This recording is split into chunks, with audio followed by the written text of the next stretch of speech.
Napakuluan na to kagabi. Ngayon, kukuha tayo ng sabaw.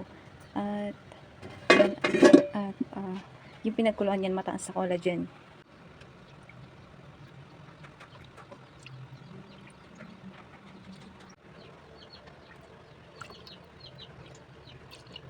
Pupunuin natin yung baso kasi masayang. So ayan guys, puno na, iinumin na natin. Para to sa skin natin.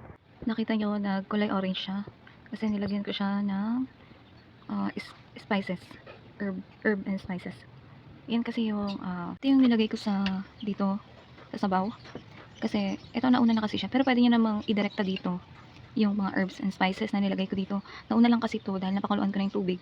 Then, ang mga nilagay ko dito is tigwa 1/8 teaspoon lang na turmeric, ginger, smoked paprika, chili powder, cayenne pepper.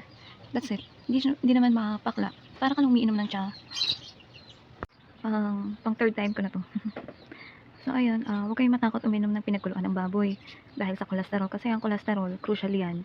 Kasi it makes hormones para sa cognitive function, sa nervous system. The problem with having a clogged arteries or for example, a plaque, the arteries that goes bad first and the cholesterol builds up, but not the cholesterol itself that causes the problem.